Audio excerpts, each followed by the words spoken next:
morning. How are you? It's been great, hasn't it? I've been blown away by the whole thing. In fact, I'm leaving.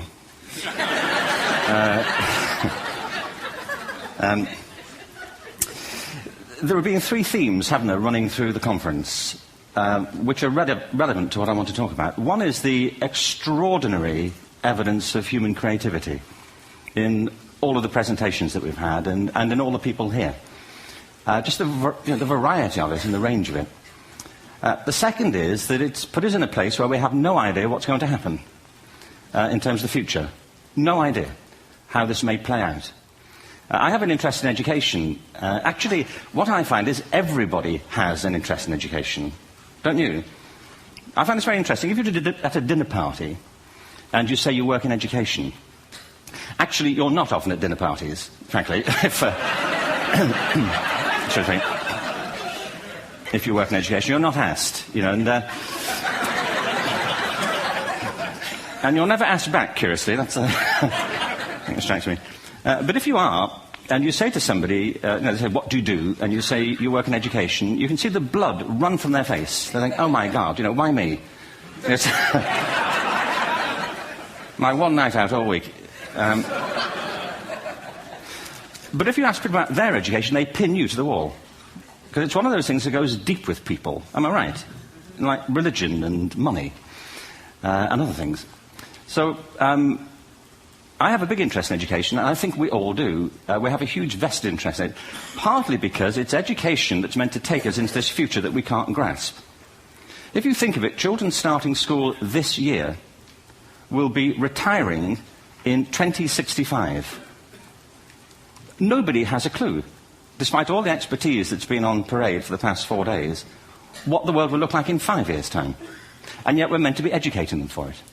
So the unpredictability, I think, is extraordinary. And the third part of this is that we've all agreed, nonetheless, on the really extraordinary capacities that children have, their capacities for innovation. I mean, Serena last night was a marvel, wasn't she? Just seeing what she could do. And she's exceptional, but I think she's not, so to speak, exceptional in the whole of childhood. What you have there is a person of extraordinary dedication who found a talent.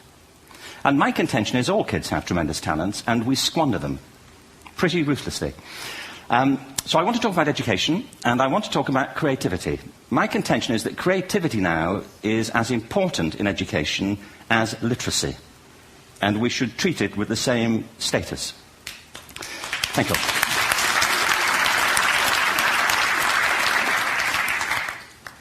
That was it, by the way. Thank you very much. So, 15 minutes left. Well, I was born... No, I had a great story recently, I love telling it, of a little girl who was in a drawing lesson. She was 6, and she was at the back drawing, and the teacher said this little girl hardly ever paid attention. And in this drawing lesson, she did. And the teacher was fascinated. She went over to her and she said, what are you drawing? And the girl said, I'm drawing a picture of God. And the teacher said, but nobody knows what God looks like. And the girl said, they will in a minute.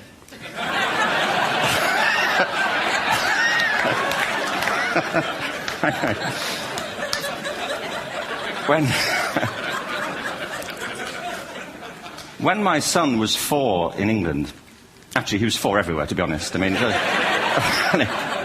if we're being strict about it, wherever he went, he was 4 that year. But he was in the Nativity play. Do you remember the story?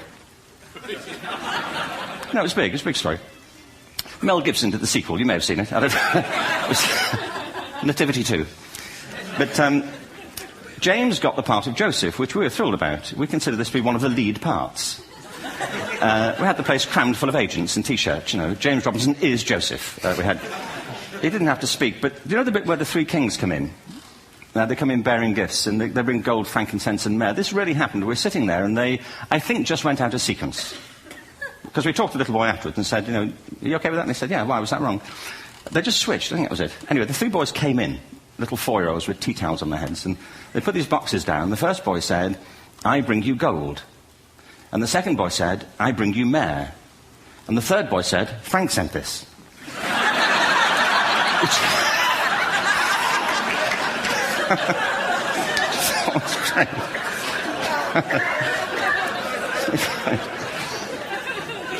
What these things have in common, you see, is that kids will take a chance. If they don't know, they'll have a go. Am I right? They're not frightened of being wrong.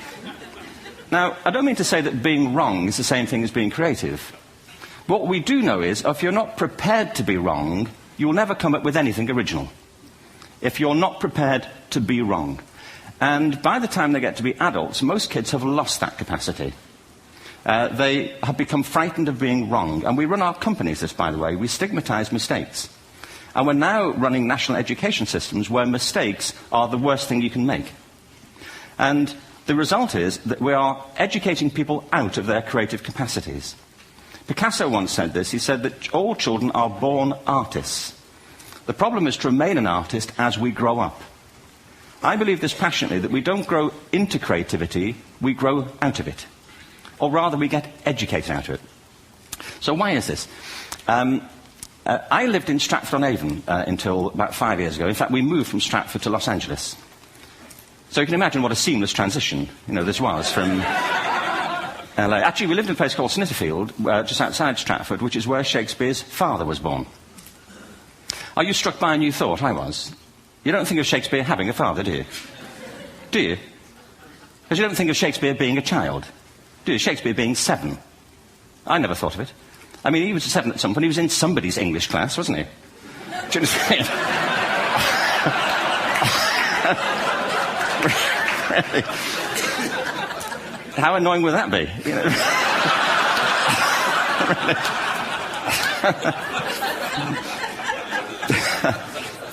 Must try harder.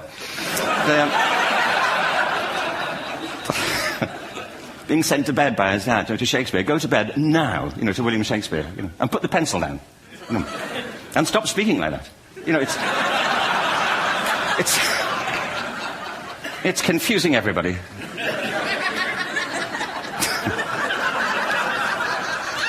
Anyway,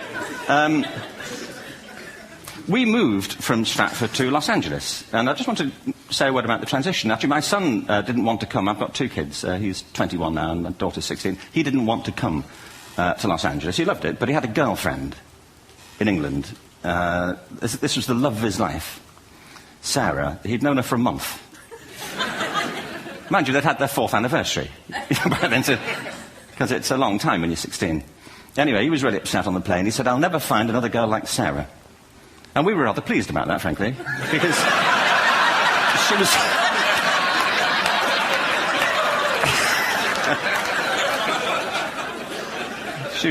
she was the main reason we were leaving the country.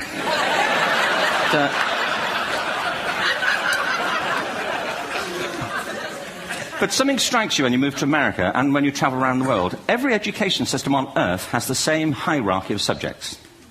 Everyone, doesn't matter where you go. You'd think it would be otherwise, but it isn't. At the top are mathematics and languages, then the humanities, and at the bottom are the arts, everywhere on Earth. And in pretty much every system, too, there's a hierarchy within the arts. Art and music are normally given a higher status in schools than drama and dance. There isn't an education system on the planet that teaches dance every day to children the way we teach them mathematics. Why? Why not? I think this is rather important. I think maths is very important, but so is dance. Children dance all the time if they're allowed to. We all do. We all have bodies, don't we? Did I miss a meeting? I think... Truthfully, what happens is, as children grow up, we start to educate them progressively from the waist up. And then we focus on their heads, and slightly to one side. If you were to visit education as an alien and say, what's it for, public education, I think you'd have to conclude, if you look at the output, who really succeeds by this, who does everything they should, who gets all the brownie points, who are the winners. I think you'd have to conclude the whole purpose of public education throughout the world is to produce university professors. Isn't it? They're the people who come out the top, and I used to be one. So there, And I like university professors, but, we shouldn't hold them up as the high watermark of all human achievement. They're just a form of life.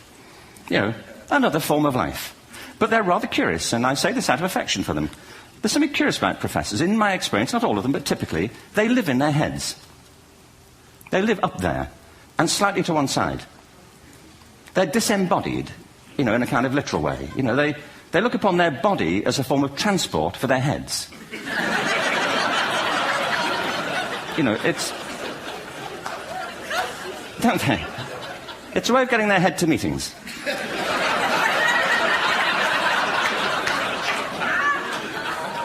If you want real evidence of out-of-body experiences, by the way, get yourself along to a residential conference for senior academics and pop into the discotheque on the final night. And there you will see it. Grown men and women writhing uncontrollably off the beat. Waiting to end so they can go home and write a paper about it. Now, our education system is predicated on the idea of academic ability. And there's a reason. The whole system was invented around the world. There were no public systems of education really before the 19th century. They all came into being to meet the needs of industrialism. So the hierarchy is rooted on two ideas. Number one, that the most useful subjects for work are at the top. So you were probably steered benignly away from things at school when you were a kid, things you liked, on the grounds you would never get a job doing that. Is that right? Don't do music, you're not going to be a musician. Don't do art, you won't be an artist. Benign advice. Now, profoundly mistaken. The whole world is engulfed in a revolution. And the second is academic ability, which has really come to dominate our view of intelligence because the universities designed the system in their image. If you think of it, the whole system of public education around the world is a protracted process of university entrance. And the consequence is that many highly talented, brilliant, creative people think they're not. Because the thing they were good at school wasn't valued or was actually stigmatized. And I think we can't afford to go on that way. In the next 30 years, according to UNESCO, more people worldwide will be graduating through education than since the beginning of history. More people. And it's the combination of all the things we've talked about, technology and its transformational effect on work, and demography and the huge explosion in population. Suddenly, degrees aren't worth anything. Isn't that true? When I was a student, if you had a degree, you had a job. If you didn't have a job, it's because you didn't want one. And I didn't want one, frankly. So, but now, kids with degrees are often heading home to carry on playing video games. Because you need an MA, where the previous job required a BA, and now you need a PhD for the other. It's a process of academic inflation. And it indicates the whole structure of education is shifting beneath our feet. We need to radically rethink our view of intelligence. We know three things about intelligence. One, it's diverse. We think about the world in all the ways that we experience it. We think visually, we think in sound, we think kinesthetically, we think in abstract terms, we think in movement. Secondly, intelligence is dynamic. If you look at the interactions of a human brain, as we heard yesterday from a number of presentations, intelligence is wonderfully interactive. The brain isn't divided into compartments. In fact, creativity, which I define as the process of having original ideas that have value, more often than not, comes about through the interaction of different disciplinary ways of seeing things. The brain is intentionally... By the way, there's a shaft of nerves that joins the two halves of the brain called the corpus callosum. It's thicker in women. Following on from Helen yesterday, I think this is probably why women are better at multitasking. Because you are. Aren't you? There's a raft of research, but I know it from my personal life. If my wife is cooking a meal at home, which is not often, thankfully, but, if she's doing... she's good at some things. But if she's cooking, she's dealing with people on the phone, she's talking to the kids, she's painting the ceiling, she's doing open heart surgery over here. If I'm cooking, the door is shut, the kids are out, the phone's on the hook. If she comes in, I get annoyed. I say, Terry, please, I'm trying to fry an egg in here.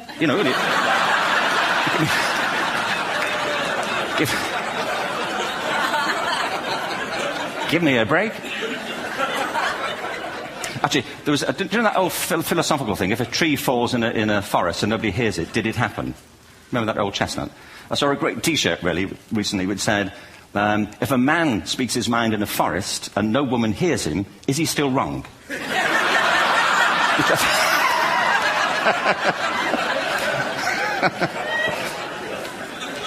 And the third thing about intelligence is it's distinct. I'm doing a new book at the moment called Epiphany, which is based on a series of interviews with people about how they discovered their talent. I'm fascinated about how people got to be there. It's really prompted by a conversation I had with a wonderful woman who most people have never heard of. She's called Gillian Lynn. Have you heard of her? Some have. She's a choreographer, and everybody knows her work. She did Cats. and Phantom of the Opera. She's wonderful. I used to be on the board of the Royal Ballet in England, as you can see. And anyway, Jill and I had lunch one day. I said, how'd you get to be a dancer? And she said it was interesting. When she was at school, she was really hopeless. And the school in the 30s wrote to her parents and said, we think Gillian has a learning disorder. She couldn't concentrate, she was fidgeting. I think now they'd say she had ADHD. Wouldn't you? But this was the 1930s, and ADHD hadn't been invented, at this point, so it wasn't an available condition. People weren't aware they could have that. Anyway, she went to see this specialist. So this oak-panelled room, and she was there with her mother, and she was led and sat on this chair at the end, and she sat on her hands for 20 minutes while this man talked to her mother about all the problems Gillian was having at school. And at the end of it, because she was disturbing people, her homework was always late and so on, little kid of 8, in the end, the doctor went and sat next to Gillian and said, Gillian, I've listened to all these things that your mother's told me. I need to speak to her privately. So he said, wait here, we'll be back. We won't be very long. And they went and left her. But as they went out the room, he turned on the radio that was sitting on his desk. And when they got out the room, he said to her mother, just stand and watch her. And the minute they left the room, she said she was on her feet, moving to the music. And they watched for a few minutes, and he turned to her mother, and he said, Mrs. Lynn, Gillian isn't sick. She's a dancer. Take her to a dance school. I said, what happened? He said, she did. I can't tell you how wonderful it was. We walked in this room, and it was full of people like me. People who couldn't sit still. People who had to move to think. They did ballet, they did tap, they did jazz, they did modern, they did contemporary. She was eventually auditioned for the Royal Ballet School. She became a soloist. She had a wonderful career at the Royal Ballet. She eventually graduated from the Royal Ballet School, found her own company, the Gillian Dance Company, met Andrew Lloyd Webber. She's been responsible for some of the most successful musical theatre productions in history. She's given pleasure to millions, and she's a multi-millionaire. Somebody else might have put her on medication and told her to calm down. Now, I think...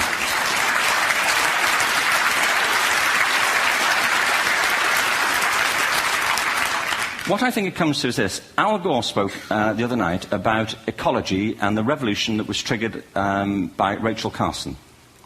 I believe our only hope for the future is to adopt a new conception of human ecology, one in which we start to reconstitute our conception of the richness of human capacity. Our education system has mined our minds in the way that we strip mine the earth for a particular commodity, and for the future it won't serve us. We have to rethink the fundamental principles on which we're educating our children. There was a wonderful quote by Jonas Salk, who said, if all the insects were to disappear from the earth, within 50 years, all life on earth would end. If all human beings disappeared from the earth, within 50 years, all forms of life would flourish. And he's right. What TED celebrates is the gift of the human imagination.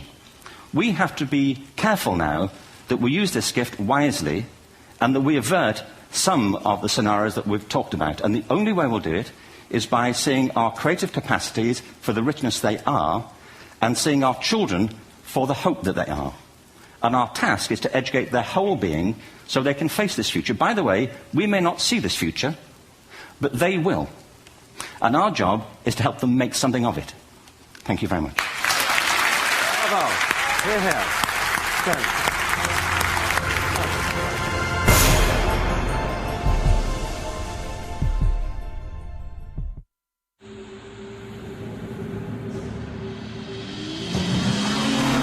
It's a sports car, yet a sedan.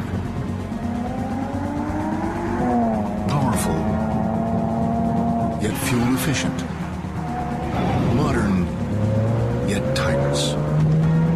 Introducing the new BMW 3 Series, our most advanced 3 yet.